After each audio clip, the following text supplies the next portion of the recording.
One topic that often seems to confuse people is diffusion. It's actually pretty straightforward. We're going to start off with a definition with a couple of technical words, so don't let them throw you yet, and then I'll go on to explain how it works. So technically, diffusion is defined as the net movement of particles from a region of high concentration to a region of low concentration, and they're said to diffuse along a concentration gradient. Gradient is just a name for slope, by the way. But anyway, we'll keep moving.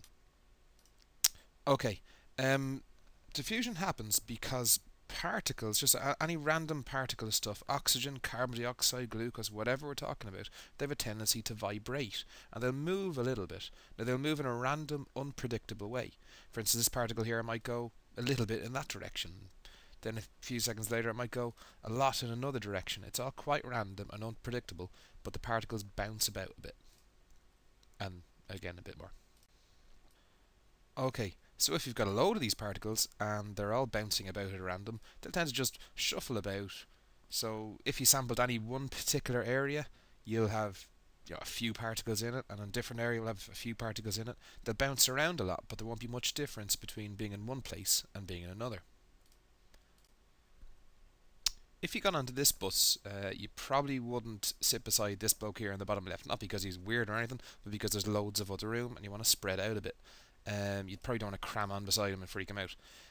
Particles behave in pretty much the same way. Because they're bouncing around randomly all the time, they'll tend to bounce off each other and spread out a bit. This is, in a sense, what causes diffusion.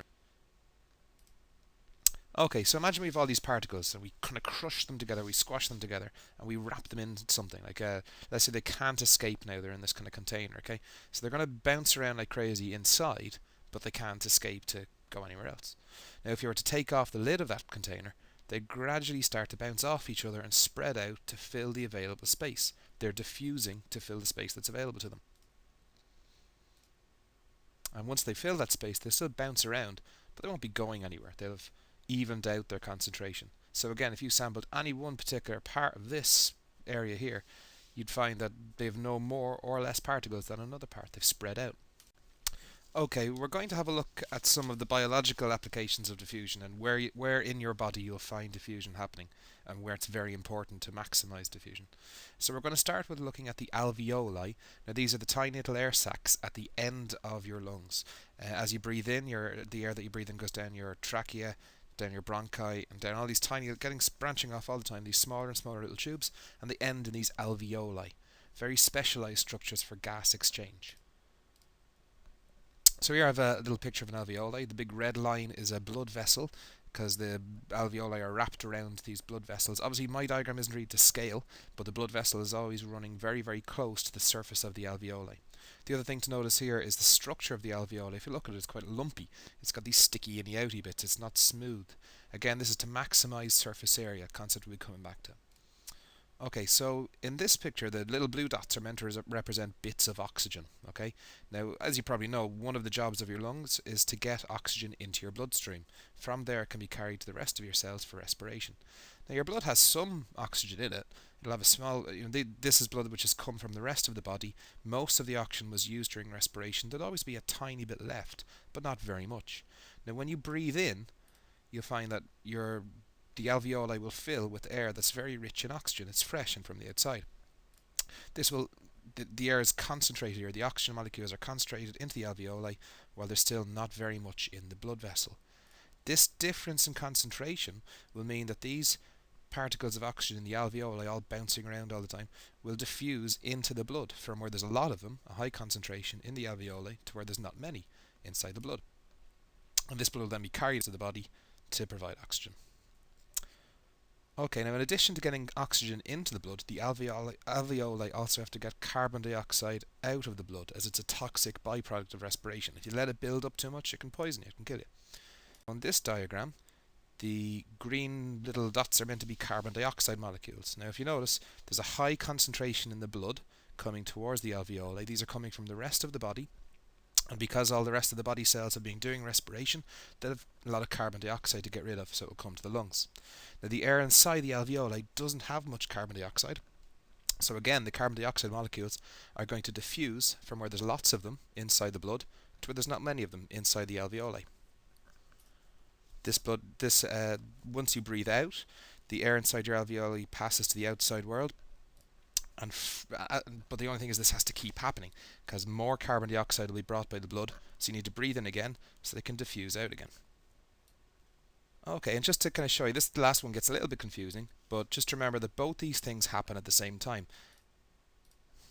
Okay, just to show you that both of these processes happen at the same time, in the alveoli in the middle we've got a lot of the blue oxygen molecules, and we've just got a couple of these little carbon dioxide molecules. So first thing it's going to, well, at the same time, the oxygen molecules are going to diffuse into the blood, and the carbon dioxide molecules are going to diffuse out of the blood, which will mean that the blood that leaves the alveoli, that will go back towards the rest of the body, should be fairly rich in oxygen and not have much carbon dioxide, have very little CO2. We're going to look at another example of diffusion and how your body's adapted to maximize it, and that's in the villi of the small intestine. Now later on we'll be doing a video all about the digestive system, but for now all I need to know is that the intestine, the small intestine, its main job is to absorb the nutrients that your digestive system is breaking down. So when you eat big bits of food, you need to break it into smaller bits so that it can diffuse into your blood and be carried to the rest of your body. Okay, now this intestine here is the middle bit, and the kind of sticky inny outy bits are the villi. They maximize the surface area available for the food to diffuse across. If your intestines were just smooth with none of these villi, you wouldn't be able to get enough food to stay alive. You wouldn't be able to get it into you fast enough. So luckily we've got these adaptations to help us with that. Now if you notice again, they've got a very rich blood supply, that red line running very close to the surface of the alveoli. Sorry, not the alveoli, of the villi. And if you look at the villi, they're very thin. They're tiny. They're only like one cell wall. The wall of the alveoli is only one cell thick, so it's quite a small distance. This will again allow diffusion to happen quite quickly. So here we've got a lot of food, the little blue molecules. Again, don't get confused, I just use blue again because I already have little bits of plasticine made out. In this case they're meant to be bits of food, let's say glucose, let's say bits of sugar that you want to get into your blood from your digestive system where they've been breaking down. So at the start when they go into your intestine, there's a high concentration of them. There's loads of little glucose molecules, and there's some in your blood, but not much in comparison. This picture doesn't look very clear, but as as the food moves down your intestine, the bits of sugar, the bits of glucose, are diffusing from where there's lots of them inside the intestine to where there's not much of them inside the blood. Now that blood will carry away that glucose. So again, even though as you go further down the digestive tract here, if you notice, we've got a lot less glucose molecules than when we started with in the intestine, but because the other ones have been carried away by the blood, there's still a big difference between the concentration inside the villi and the concentration inside the lungs. This will again allow diffusion to happen all the way through the digestive tract. Very elegant system. Okay, finally we're going to look at how capillaries reduce the distances that substances have to diffuse across.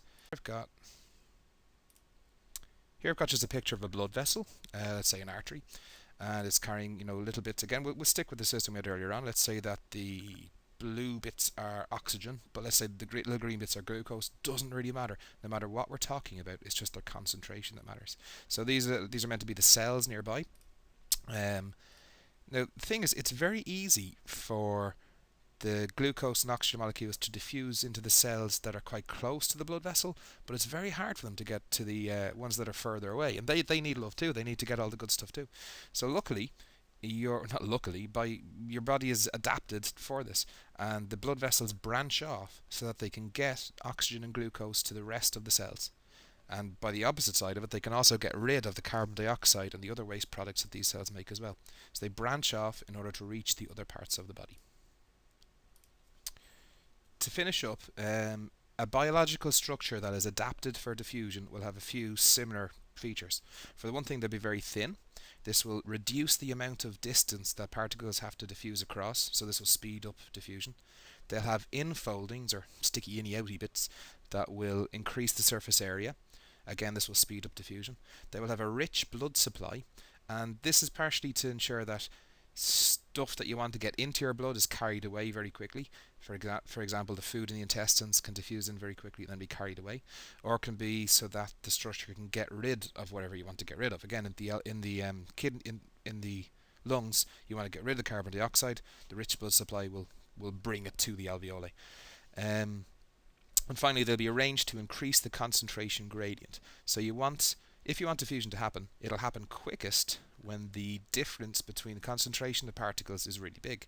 So if you can arrange that, you'll keep diffusion moving very fast. Just to clarify that last one a little bit about the concentration gradient, here we've got two pictures showing where diffusion's happening from the left hand side of the screen to the right. Now on the right hand side, on both the upper and the lower bits, you've just got two little particles. Doesn't matter what we're talking about, you've just got two bits. But on the left hand side, the bottom one has a lot more concentrated in. Now because these are bouncing off each other and bouncing around the whole time and they're densely crammed in, they're going to diffuse quicker, they're going to spread out faster than the one in the upper picture. Now the end product will be that both sessions will have the little particles spread out evenly, but the bottom one will get there faster. It'll go a little bit quicker.